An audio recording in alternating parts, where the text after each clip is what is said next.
Welcome to the world of 𝐤𝐧𝐻, where dreams take flight and futures are transformed. You are welcome to our usual. We have helped thousands of students from all around the world achieve their academic and career goals.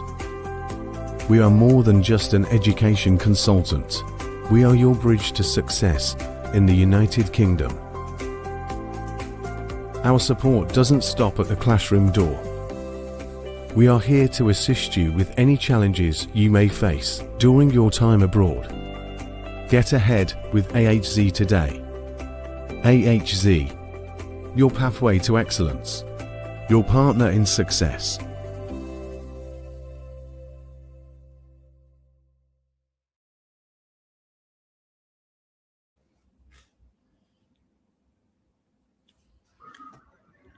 Hi Good everyone. morning, and you are welcome to our usual live session. This is 𝐸𝐧𝐻, UK University representative. And to be more precise, this is 𝐸𝐧𝐻 Ghana. Our branches are also scattered abroad. And for our Ghana branch, you can locate us at Osu La Crescent at Nyaneva Estate here in Accra. Now I have with me the Edgehill representative, and he's going to give us a few information about their school or Edgehill University. Now, over to you. And can you give us a brief introduction about yourself? Yes, sure. So good morning, everyone. Thanks for joining, first of all. Thank you, 𝐸𝐧, for organizing everything. So my name is Walid bin Tarsha. I am the International Recruitment and Marketing Officer at Edgehill University. So I help students like yourselves, like explaining the overall process, basically what is expected from the university, what to expect, why you should choose us maybe, and all these kind of things. So I'm really glad and happy to be here today, talking to you guys, giving you a brief introduction about the university. If you've never heard of Edgehill before, I think that might be a good chance for you to hear a little bit more about it. And if you did and want to know more information about it, then it's also a great opportunity for you to be here. Yeah. Thank you very much. And it is also nice to have you here. I am hoping that by the end of this session, students or potential students who would want to study in the UK will make Edgehill University their number one choice. Hopefully. So, yes. So before we dive in, I'd like to ask you to tell us a brief information or an overview about Edgehill University, and then why you think it is one of the best or a unique university among the other UK universities. Yeah, so Edgehill is, so just to give you some context, so we're kind of a mid-table university. So we're not amongst the very top universities like Cambridge or Oxford, but we're not bottom of the list either. So we are a well-ranked university, mid-table. So we have different accolades that I can cite, things like 96% for employability rate. We've had top 20 in the UK for the most happiest graduates, which means that the overall experience is really good. The journey of the students are really satisfying for them. Then besides that, there are a few things about Edgehill that usually when I speak to our students on why they like the university, what comes back is, so the first thing is the experience itself. So, studying in the UK is not just about the class. So it is the classroom, what you learn, obviously like your classmates, the quality of teaching, which are quite decent at Edgehill. Once again, you can refer to all the accolades you received. But the overall journey outside of the classroom is as important. And usually our students are really satisfied with our experience. So we're a campus university, which means everything as part of your studies will be in the same place. Beautiful campus, loads of different spots to hang out in, different facilities if you're a sporty person, if you're more of an introvert, extrovert. So there is something for everyone, which students really like.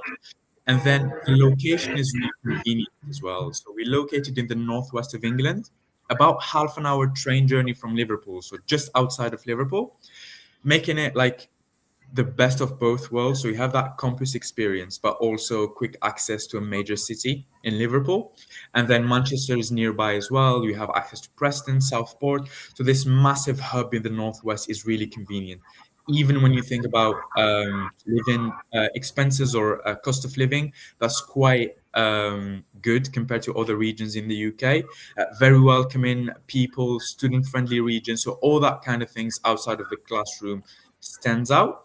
And then the value that you get as well. So the fees that we offer are not very expensive compared to other universities maybe in the UK.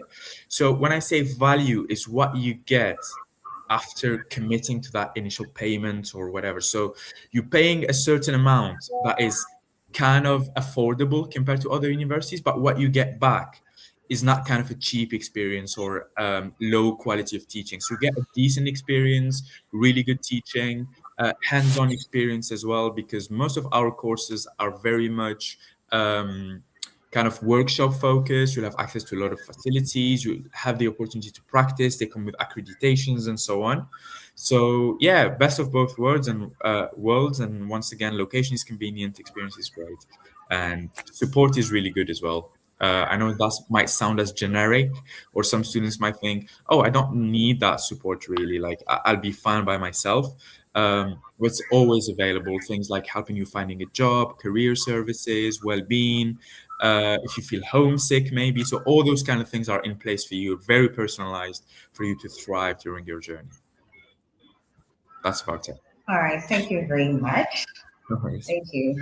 Now, when you look at the West African student market, you realize that they really focus on certain specific courses.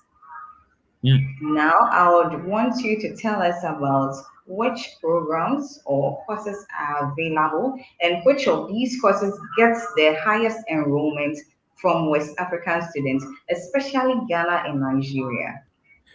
Yeah, good question. So we have quite a big West African community, I would say, in Edge Hill compared to other maybe demographics around the world. This is where we get most of our students would be from Nigeria and Ghana. So you won't be by yourself. You'll always have people from back home to connect with.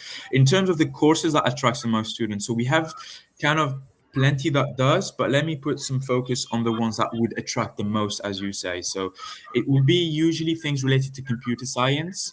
And I think that one course that attracts the most and we have the most enrollment in is data science and AI. So data science and artificial intelligence, that's the name of the course.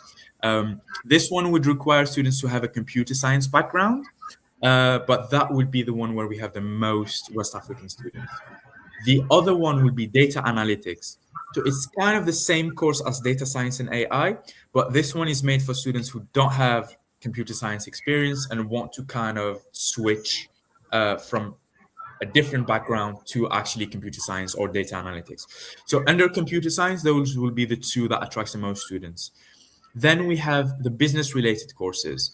I would say the general business management is where at least last year we had the most students. So what we're seeing this year is the courses that attracts most of the students are the MBA Global, because mainly this one doesn't require you to have any work experience, but still you'll have access to that MBA qualification. It's more practical than a kind of a general MSc business management course, but also it's kind of a career enhancer. So it gives you a better mention in your CV, give you more access to networking opportunities, obviously securing a job after you graduate. So this is perceived by students as being the best route to get a job in business related jobs basically after they graduate. So this is where we see the most traction in terms of students.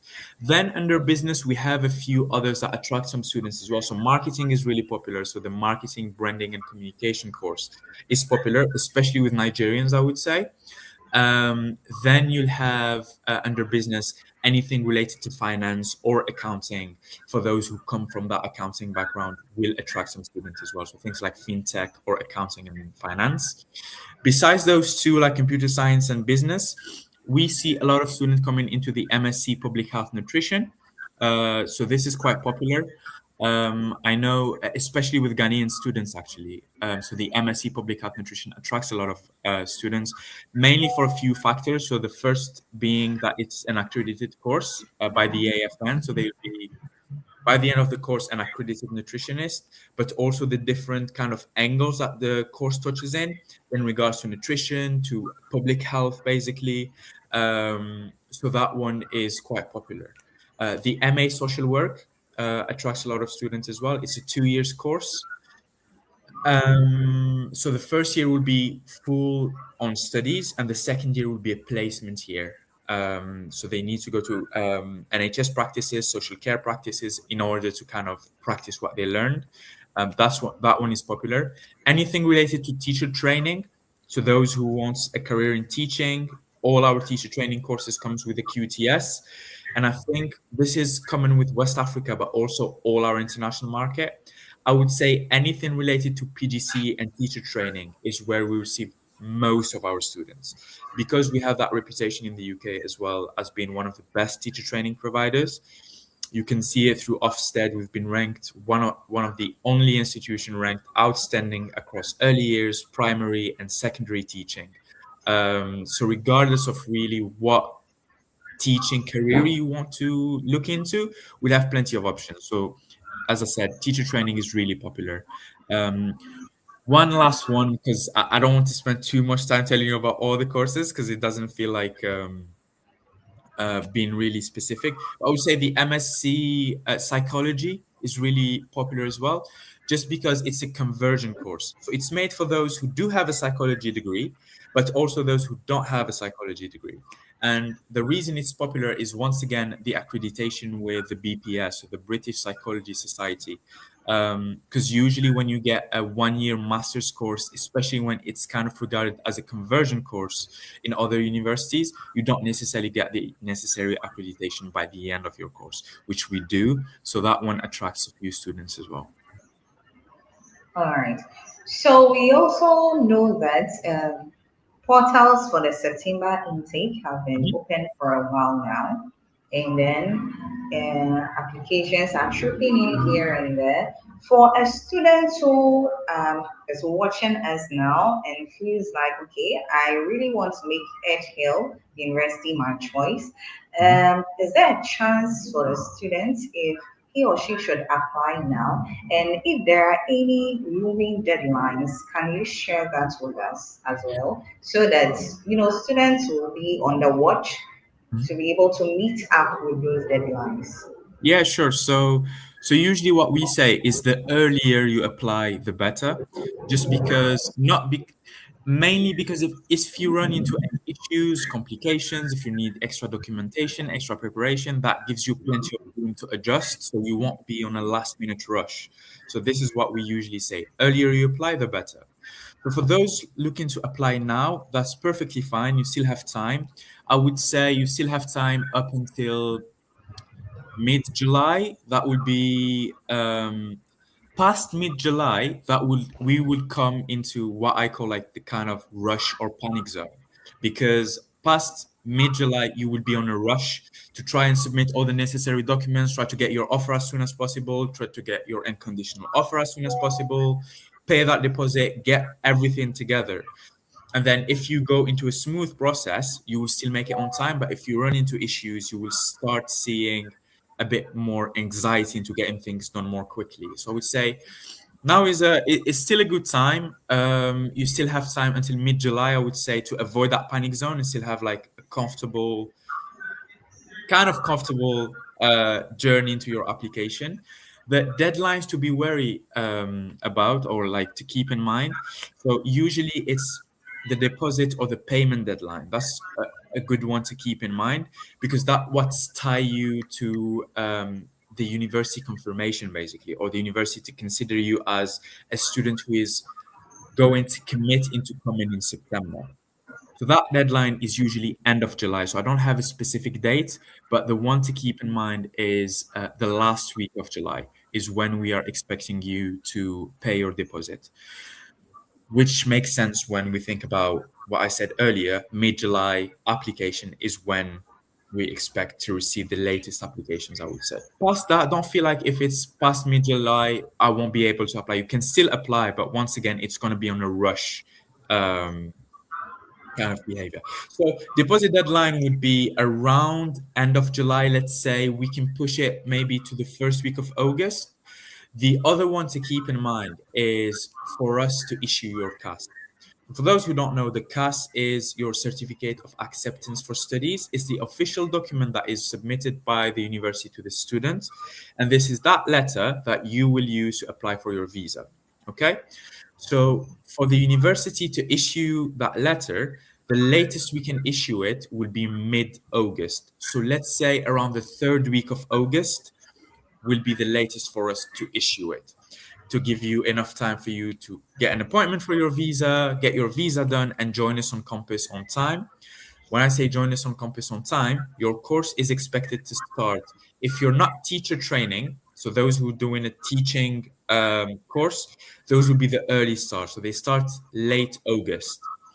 But for anyone else, the intake will start end of September. So 23rd is the official start date. And the last day to enroll will be the second week of August, so somewhere about the 10th, 11th of October. So will be the last time the latest we expect you to be on campus.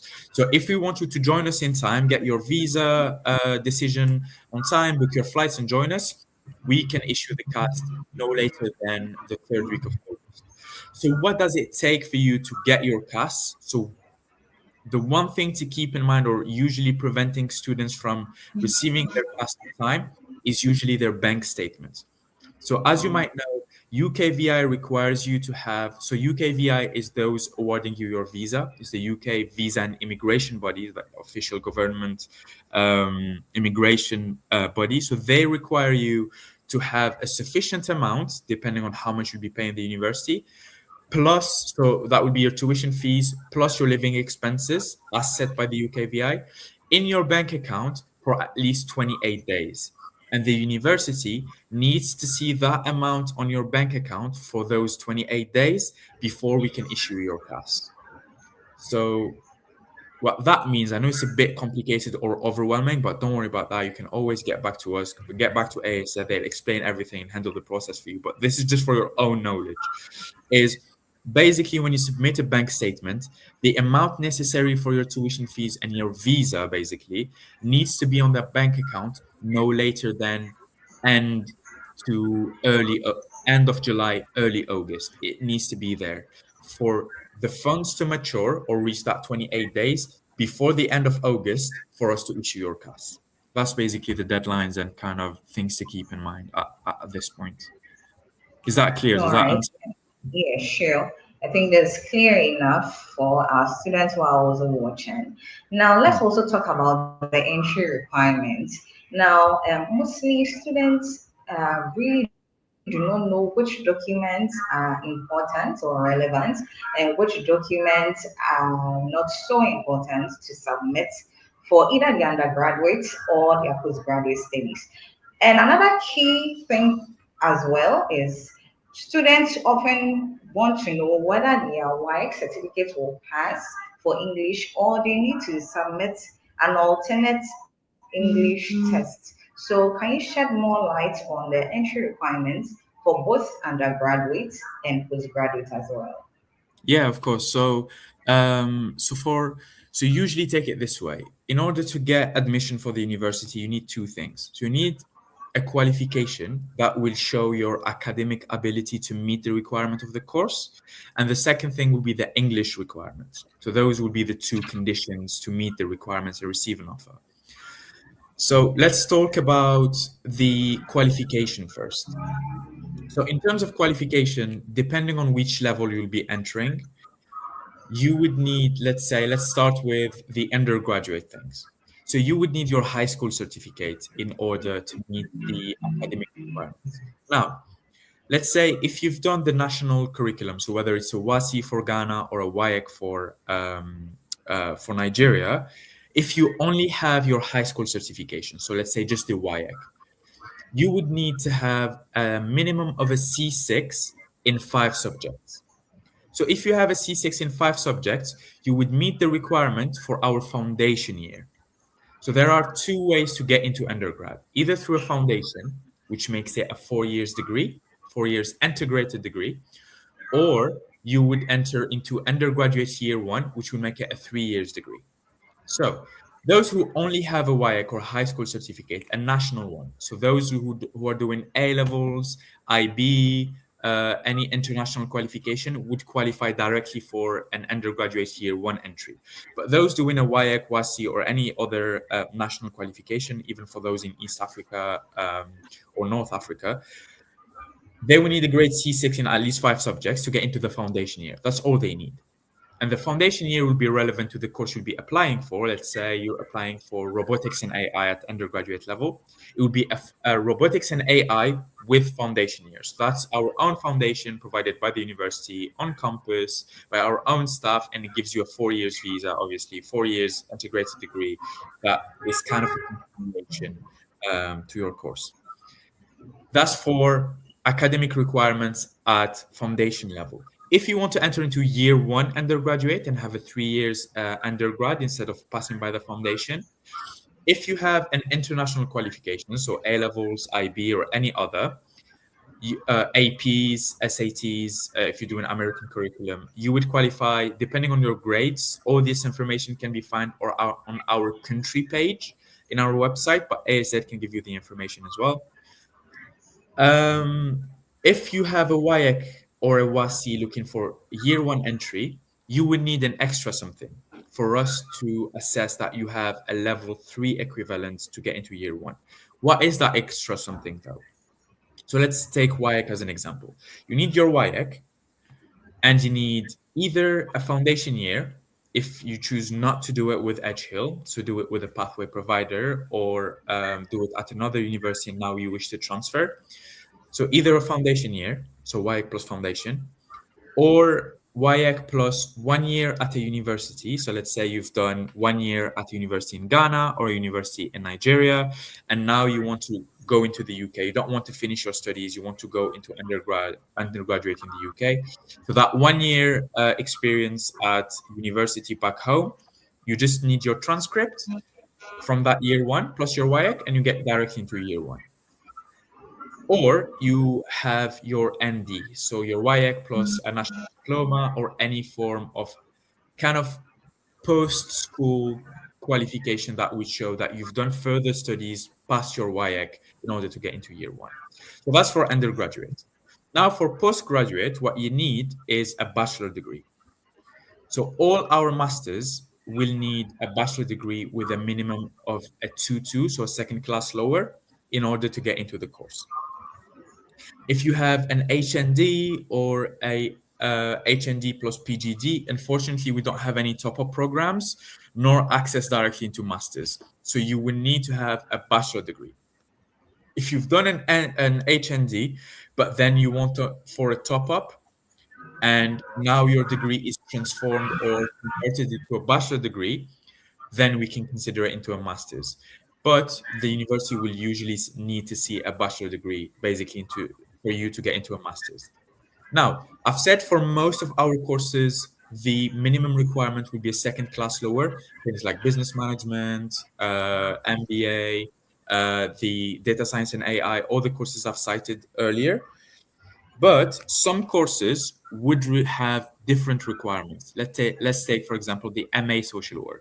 So for the MA social work, for example, you would need a second class upper, so a 2.1, in order to get into the course.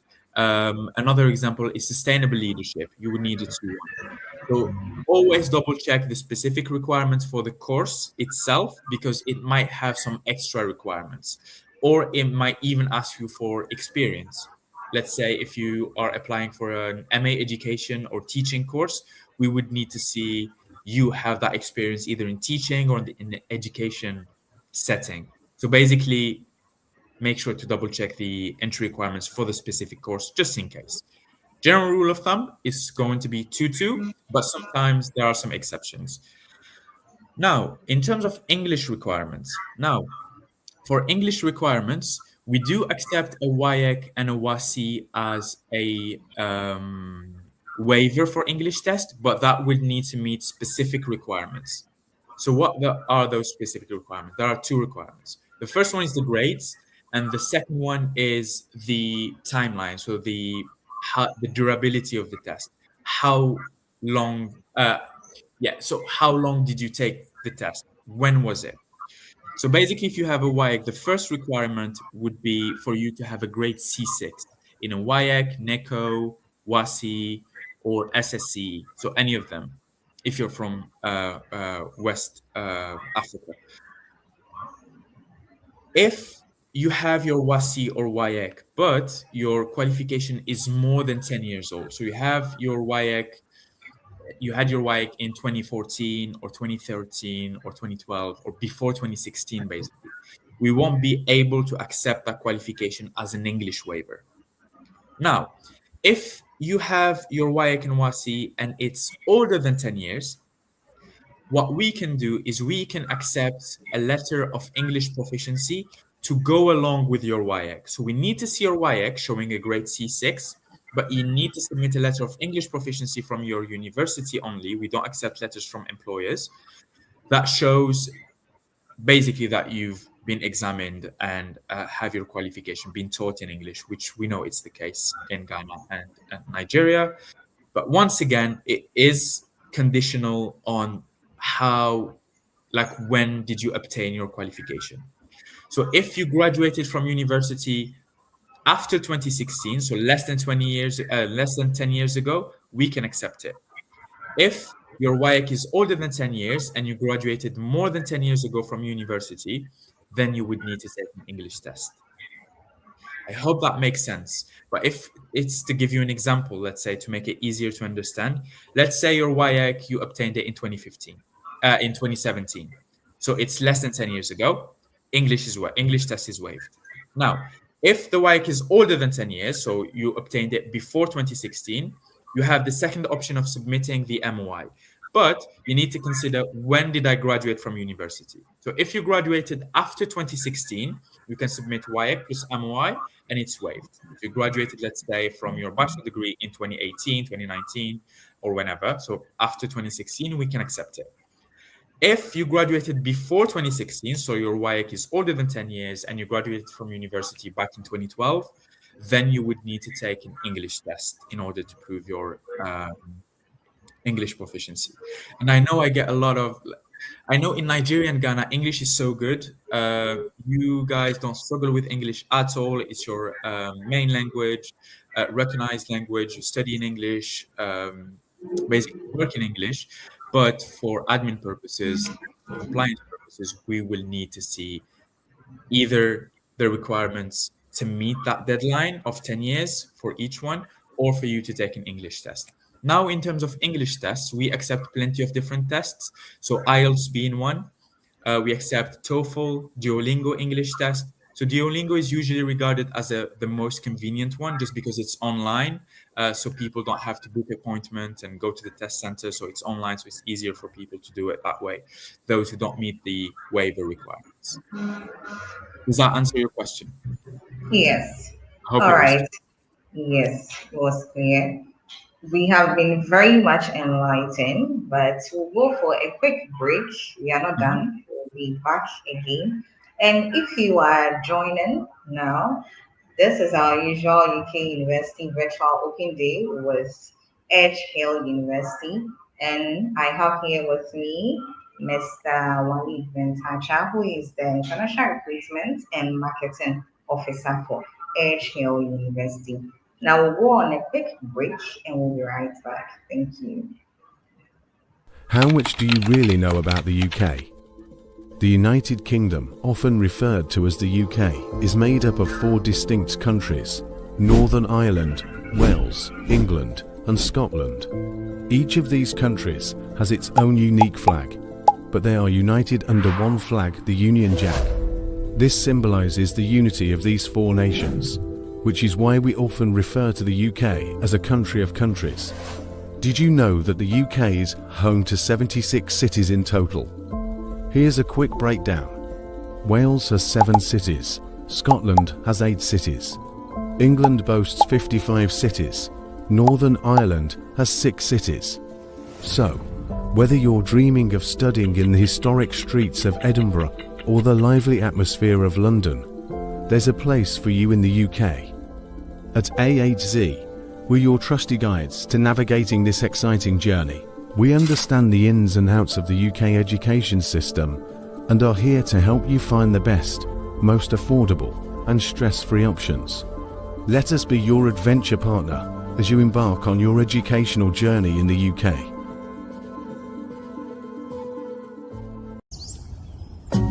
Here, in a place shaped by its people, every journey starts with possibility. Potential is recognised, nurtured, and given the confidence to move forward. We are pioneers, continuing a story defined by progress and purpose. A community of radicals, vibrant and bold. A university of firsts, centred on people, Focused on shaping a better future.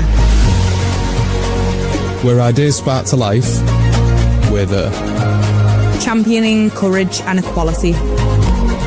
From here, your research has genuine impact. A benefit to you, The region, society.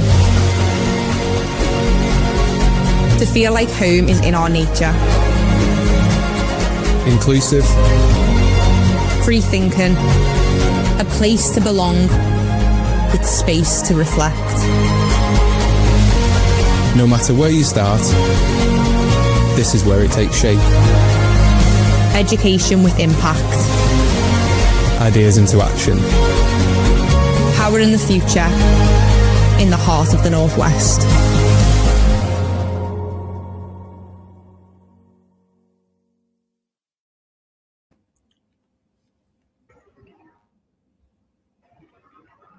Welcome back again. So, if you are just joining us, this is 𝐤𝐧, UK University representative, and I am here with the 𝐁𝐞𝐧 University representative, who is in the name of Mr. Walid Bentacha. He is the International Recruitment and Marketing Manager for 𝐁𝐞𝐧 University. Welcome back. Now we'll continue with our, questions. Now I'll dive straight in. We want to talk about tuition and funding, which is also another crucial aspect when you want to study, especially even with 𝐁𝐞𝐧 University. It is also another important part of the whole process. Now, can you tell us the average tuition fee structure for international students, especially for Ghanaians and the Nigerians, and then the specific scholarship as well, whether it's automatic or not, and then what students get to earn after they apply for the school. Yeah, sure. So our tuition fees are, so basically, let me start with the undergraduate and foundation tuition fees. So, or let me do it the other way around. So let me start with the scholarship. So we have a scholarship of £3,000 called the Global Vice Chancellor Scholarship. So this one is an automatic scholarship that is applied once you receive your offer to study with us. You don't need a specific grade, but this is kind of a boost that we give to the self-funded students. So the only requirements you need to have is be self-funded, so not a recipient of any other scholarships or external funding or anything like that. So as long as you're self-funded, you'll be eligible for the £3,000 Global Vice Chancellor Scholarship. Now, would that mean also the scholarship is only applied for the first year of studies? So if you're a master's student, that's pretty much straightforward because the masters are 1 year long anyway. But if you're an undergraduate student, just bear in mind that that would be only applied for your first year of studies, and then you would be expected to pay the full tuition fees on the second and third year. So I will tell you the fees after the scholarship, just to not get you confused. So the initial fees minus the £3,000 scholarship, because most of the students will receive it. So let me tell you what the fees after the scholarship are. So for undergraduate and foundation year, the fees expected for the first year of studies are £11,500. So initially the fees were 14,500, but once again, because of the scholarship, it goes down to 11,500 for the 1 year of studies. For master's courses, it's £12,000 after the scholarship. So initially 15,000, but then you get the £3,000 minus, so it becomes £12,000 instead. For MBAs, it's £12,500. So initially 15,500. Once again, minus the scholarship, it becomes £12,500 for the MBAs. Now, for all research degrees, so whether it's PhD or MRes, and PGC teacher training, so all the teacher training courses, if you want to become a teacher, are at £15,000. So initially 18 minus the scholarship, it's going to be £15,000. So just quickly again, undergraduate foundation 11,500, masters 12,000 pounds, MBA 12,500, research and teacher training is 15,000 pounds. All right. So still around the tuition, what is the initial deposits that one has to pay in order to get CAS? And then if there are any flexible payment plans structures as well, you can share with us. Okay, so for Nigerian students, we are expecting a £4,000 deposit. So you start by paying £4,000 as a deposit to the university, and then the remaining fees, so let's say if it's masters, the fees will be £8,000 balance left to pay, or if it's undergrad, 7,500, depending on the balance left. This is expected to be paid in 3 equal installments, to be paid in October, January, April. So around £2,600 for each installment. Now for Ghanaian students, unfortunately, we don't have any payment plan available. So the full tuition fee payment needs to be made at the deposit stage. So for example, if it's masters, we would need to see the whole £12,000 paid at the deposit stage before receiving the CAS. Now, for those making a full tuition fee payment, we are given a £500 discount. So it means that you are only expected to pay 11,500 instead of 12,000, or 11,000 instead of 11,500. So we're given a £500 discount if you pay the full tuition fee before receiving your CAS. Okay, that's good. So we are zooming into the interview aspect as well. So for a student who wants to progress with the school towards the visa process, normally the students we know has to prepare carefully before getting to that stage. And does 𝐁𝐿 conduct any internal credibility interview to ascertain whether the student is genuine or credible before issuing a CAS to the students? Yes, so we conduct what we call a pre-CAS interview. So along the process, after you receive your offer and start progressing on the platform that we call CAS Shield, so where you submit all your documents and so on, you will be asked to take what we call a pre-CAS interview.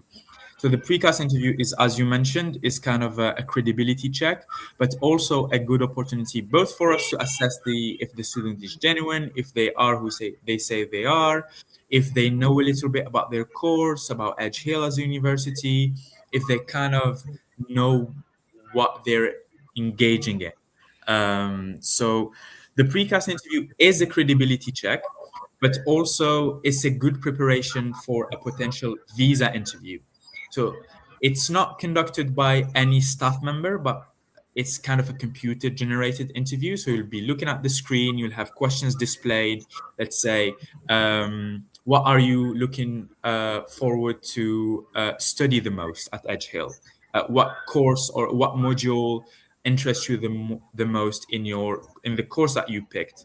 And you would say, for example, if you pick data science and AI, you can say data mining is something that I'm looking forward to study just because I have that not a lot of knowledge about it and I want to kind of gain that expertise in the area, blah, blah, blah. So this, you can fail it once and we'll give you a retake chance to take it again. just because we know that students can get nervous or may face some technical issues. So if you fail it, don't worry too much. We'll give you another chance to retake it. And once again, it's a good preparation for you if you are called for a visa interview, and it's kind of a protection for everyone. So the university wants to assess your credibility, but for you to have a, kind of a training as well. And then a good preparation for visa interview, and that's about it. Now that is applicable for all the offer holders. Everyone will be asked to do a precast interview regardless of where you're from. But also some specific courses will also have faculty interviews. Let's take nursing as an example. So nursing is quite a popular course. It's available at undergraduate level, so bachelor's degree. For this course, for example, you'll be asked to take a faculty interview as part of the application process. So you submit your documents, and then the faculty will call you for an interview to assess whether you're a suitable candidate to take on a nursing course. So nothing to do with credibility, but rather suitability for the specific course. So we have a few courses like that, like nursing, social care, teacher training. So basically all the courses that involve some kind of involvement with people with vulnerability, like when being a carer, for example, or involvement with children, will need an interview. All right. Now, so Edge Hill has a beautiful campus based in Ipswich, which is close to major hubs like Liverpool and Manchester. Mm-hmm. To also ask, what is the student's life like over there? And do you have any kind of support you have put in place for international students who are obviously new to the place to make their settling quite, comfortable? Yes, 100%. And to be honest, like that's my favorite part to talk about, but I try to be quick. But yeah, as you said, like the campus is beautiful. To be honest, I was surprised by the campus myself. So when I went to Edge Hill for the first time, so I was an international student myself back in 2022, 23. And when I've seen Edge Hill for the first time, I've seen a few pictures and all that, but being there, I was like, okay, it's really nice, like a lot of green areas. It's a kind of a small campus, but it feels really big. Like it takes me 20 minutes to get from one end to the other. In terms of student life, how I refer to Edge Hill is kind of a bubble. It's very much everything is in the same place. You can find things. If you're into sports, once again, it's an amazing place to thrive. So we have different sessions. If you're into boxing, dancing, so a lot of different classes that you can take. We have a swimming pool, a sauna, gym, football fields, running tracks, tennis, pretty much any sport is played and in campus as well. That's really good. We have societies and clubs. So there's this massive student union building, music playing all year long inside. So there are like a lot of activities if you like pool, if you like just a kind of a social hub together with students. There are parties in there, events, social events, cultural events, regardless of your background, whether it's for example, for Christmas, for Eid for Muslims, for example, if you're celebrating Ramadan, any specific like events, whether once again, cultural, social, related to a club or a society, if you're into painting, let's say, there will be all these events hosted on a yearly basis.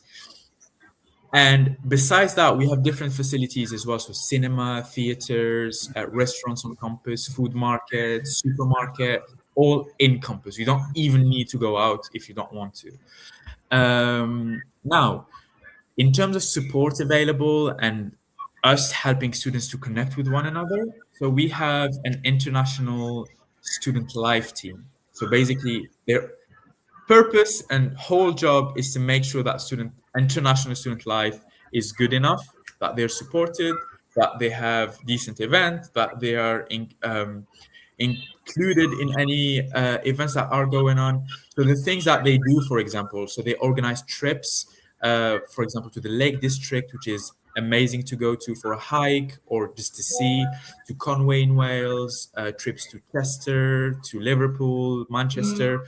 They take students for free in order to explore.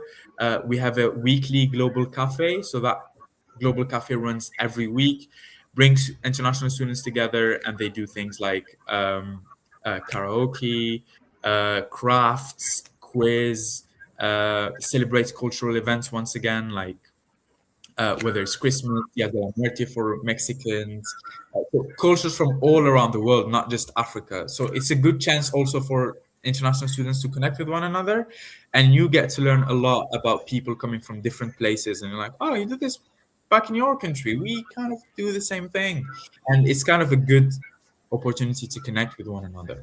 Then in terms of support, they also have support outside of like the social aspect. Anything you need in terms of well-being, if you feel homesick, or if you have any specific needs in terms of teaching, if you're in terms of learning, sorry, if you're a bit behind in terms of your assignments, or if you're having a hard time coping with work-life balance.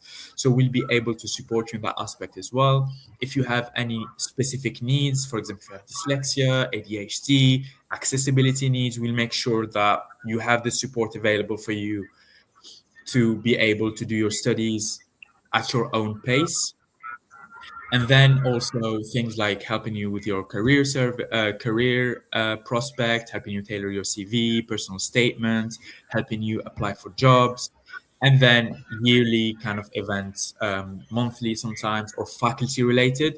Those will be around like career fairs, or so for example, the latest one I heard about was the hackathon. So it was a massive event that the university organized jointly with other universities in the Northwest. So I think there was Edge Hill, Liverpool John Moores, Liverpool Uni. I think Chester was in there as well. So all the universities in the Northwest, each university would bring their own group of students, and there was this massive tournament or competition around computer science students where they were asked to hack and present their projects and all. And then we were some winners were given a trophy, and great opportunity to network and a line to put on your CV as well.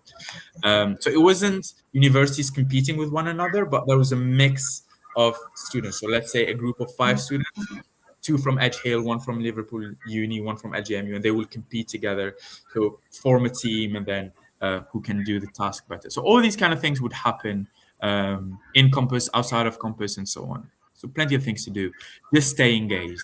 And I don't want to say that I don't want to derive too much from the discussion we're having, but the one advice I always give students is, regardless of where you go, whether you decide to come to Edge Hill or go to another university, obviously I hope you come to Edge Hill, but always make sure to make the most of your journey, especially if you're a master's student.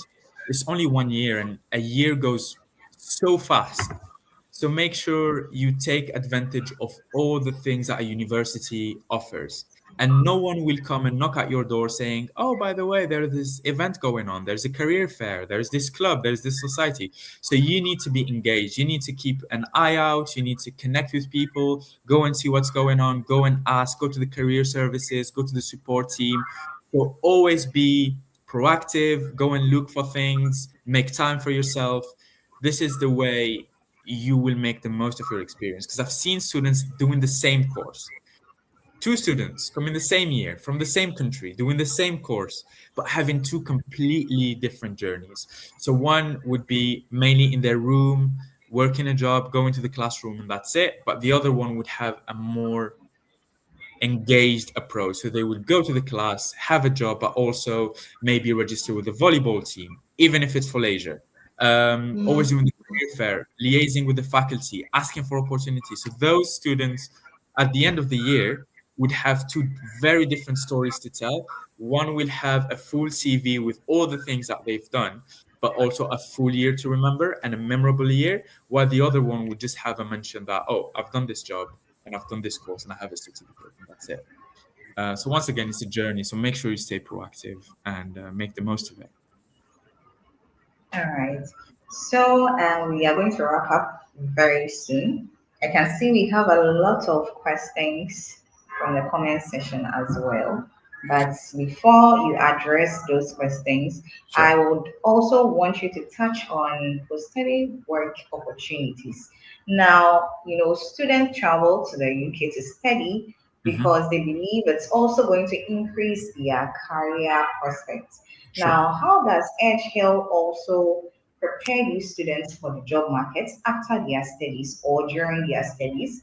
And how does Edgehill University also, help to position themselves to take advantage of helping these students after their study? Normally, they can apply for a 2-year post-study work graduate visa. How does Edgehill University help these students?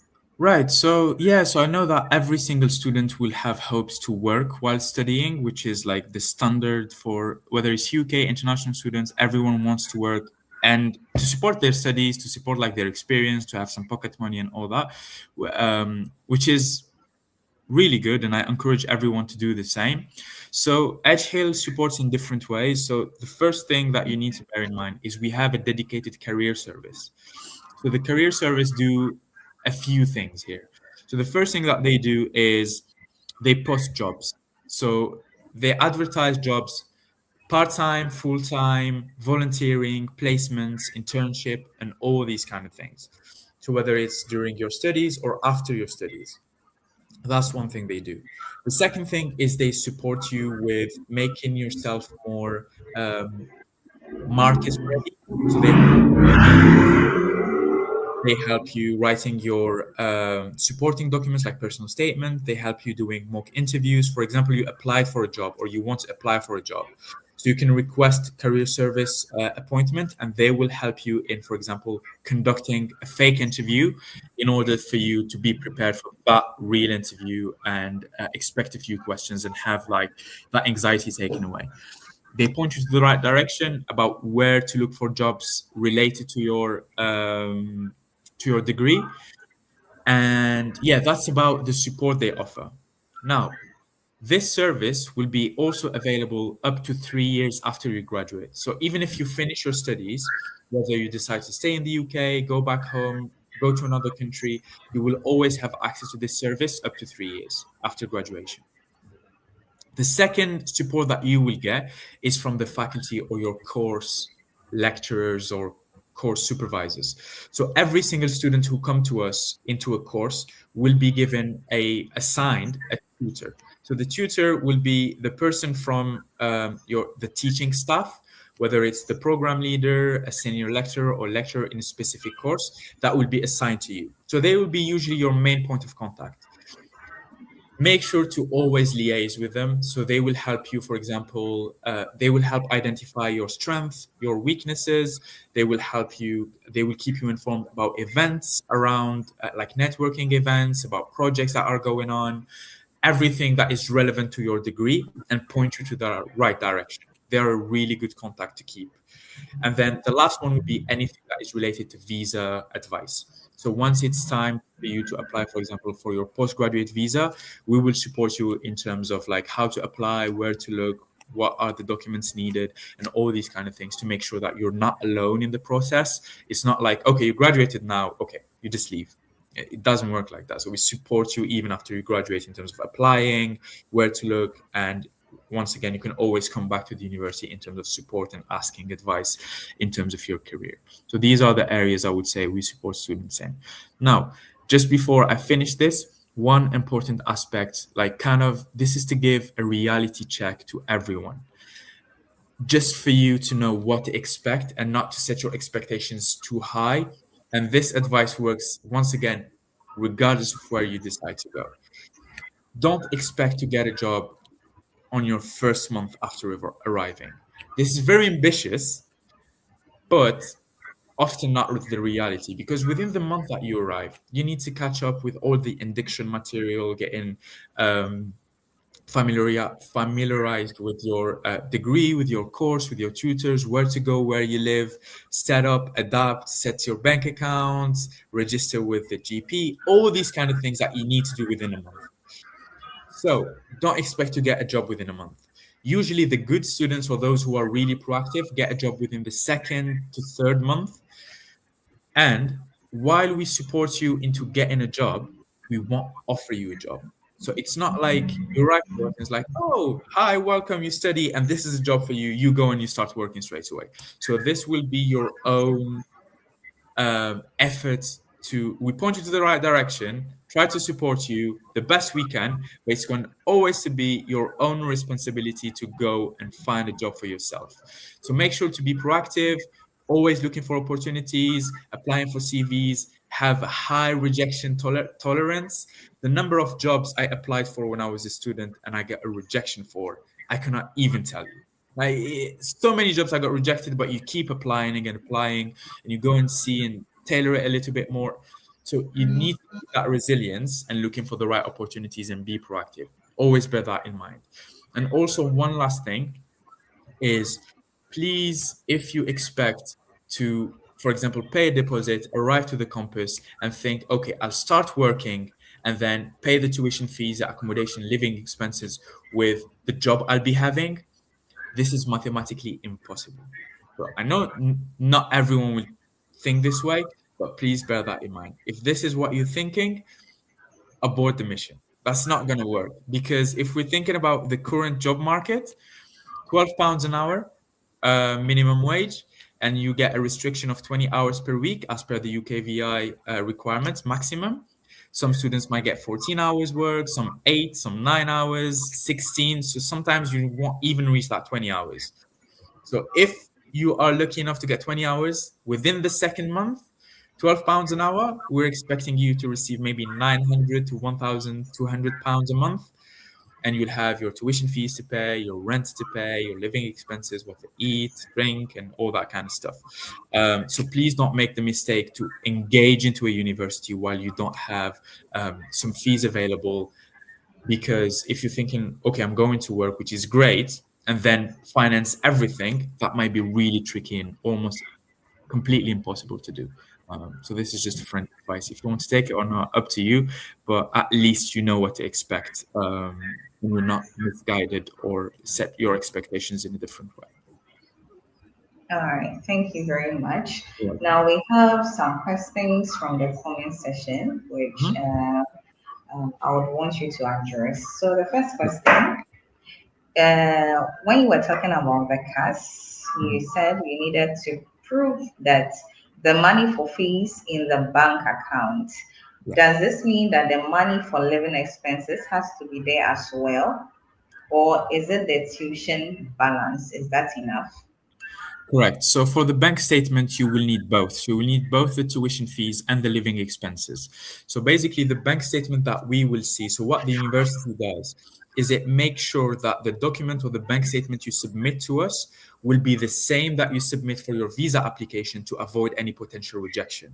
So we won't take any money of you besides the deposit or the tuition that you need to pay. But we need to see the money in the bank account for at least 28 days. So there's a small calculation that you need to do there. So it's the tuition fees minus the deposit plus the living expenses. So let's take masters as an example. How much fees do you need to have? So the fees are £15,000. You get the £3,000 scholarship, which means you need to pay us £12,000. Okay. So minus the deposit, for example, for Nigerian students, minus £4,000, which means that for the tuition fees left on your bank account, after you pay the deposit, we need to see £8,000 in the bank account, plus your living expenses. So the living expenses, it is as set by the UKVI.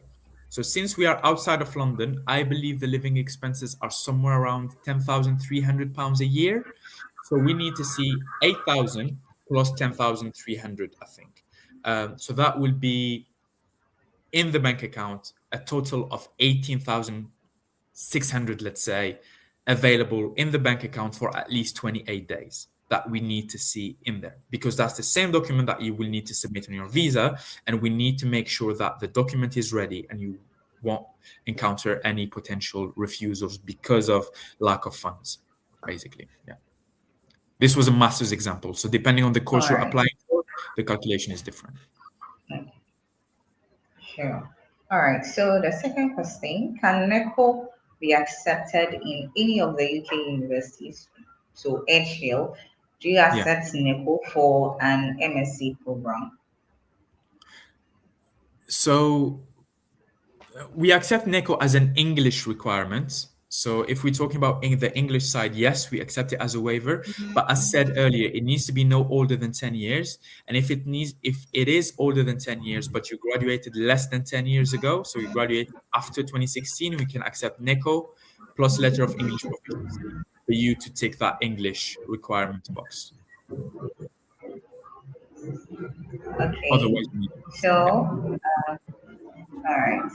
So, Godswill also is asking, what if a person that wrote his WAEC or NECO within 2012 and studied in 2 federal institutions and graduated in 2023, then is this person also needed to write an English test? No. So as mentioned, if you graduated after 2016, in this case, you graduated in 2023, then you can submit your WAEC or NECO or any high school qualification plus a letter of English proficiency from your university.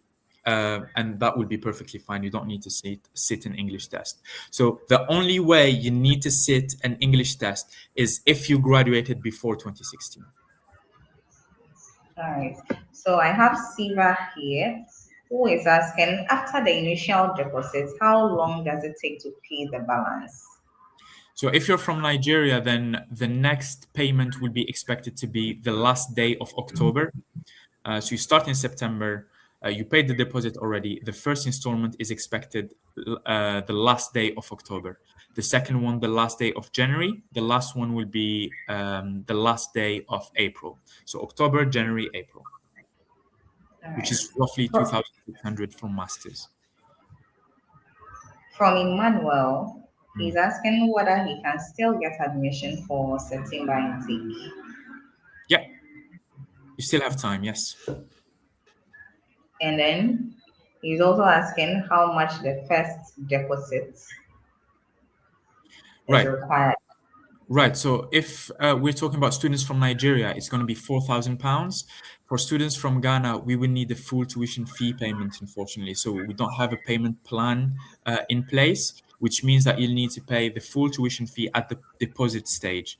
If it's masters, you'll get, so for all courses, you get a £500 discount when you pay the full tuition fee at the deposit stage, which means that if it's masters, we're expecting £11,500.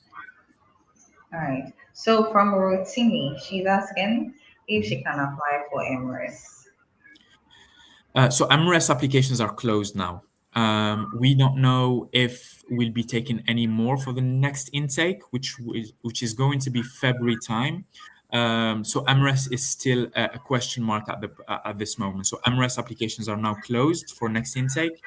And then we are still waiting for more information about the following one. All right, so I think that's the last question that I am asking from the comments section, and it was really nice having you here, and we are really enlightened. And thank you very much for also, honoring our invitation as well.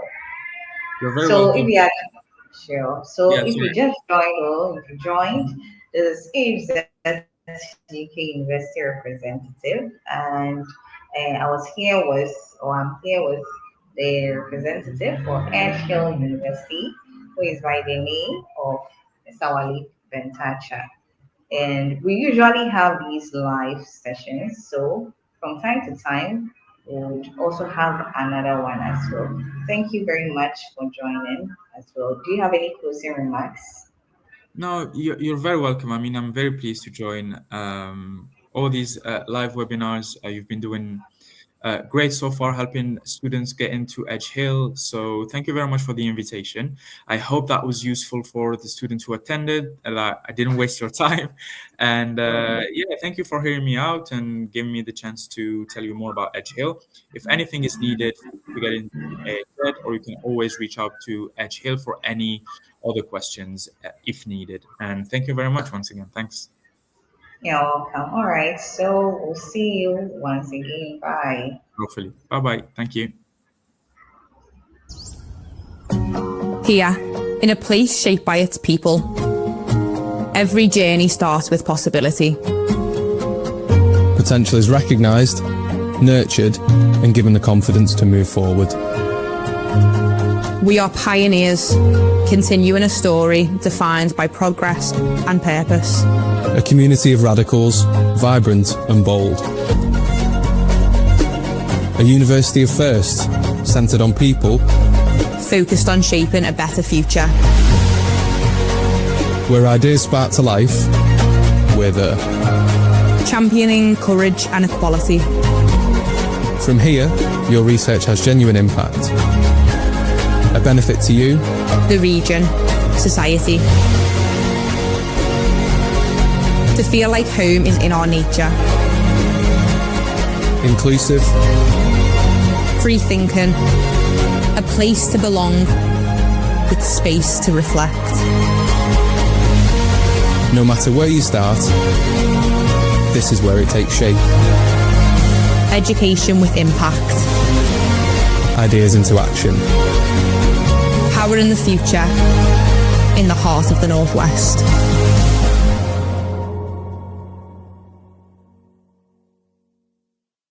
How much do you really know about the UK? The United Kingdom, often referred to as the UK, is made up of 4 distinct countries: Northern Ireland, Wales, England, and Scotland. Each of these countries has its own unique flag, but they are united under one flag, the Union Jack. This symbolises the unity of these 4 nations, which is why we often refer to the UK as a country of countries. Did you know that the UK is home to 76 cities in total? Here's a quick breakdown. Wales has 7 cities, Scotland has 8 cities, England boasts 55 cities, Northern Ireland has 6 cities. So, whether you're dreaming of studying in the historic streets of Edinburgh or the lively atmosphere of London, there's a place for you in the UK. At 𝐴HZ, we're your trusty guides to navigating this exciting journey. We understand the ins and outs of the UK education system and are here to help you find the best, most affordable and stress-free options. Let us be your adventure partner as you embark on your educational journey in the UK.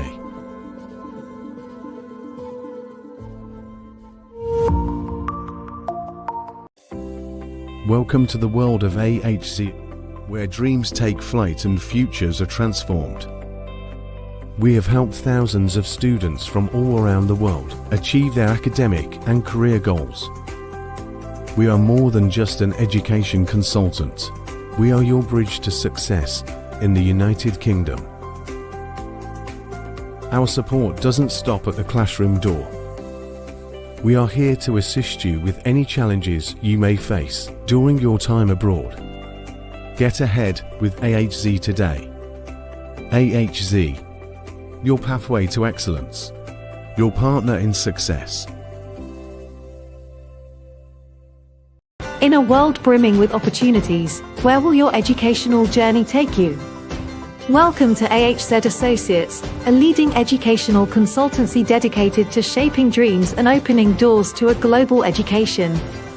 Planning to study abroad can be overwhelming, with numerous challenges to overcome. Now is the turning point of your life. Great things await those who go in search. At 𝐴𝐧𝐶 Associates, our experts will provide you with guidance and unwavering support. We help you make informed decisions, guiding you through every step of the admission process. With our extensive network of reputable universities, we find the perfect match for you. We consider your academic aspirations, preferences, and budget to ensure the best fit. At 𝐴𝐧𝐶 Associates, we believe that financial constraints should never hinder your dreams. Preparing you for a successful study abroad experience is our top priority, where your journey will intertwine and align with the paths of success. We bring universities to you, creating opportunities for direct interactions. 𝐴𝐧𝐶 Associates facilitates these events, connecting you with universities worldwide. Your study abroad journey starts here, with 𝐴𝐧𝐶 Associates by your side. Contact us today for a free consultation, and let us help you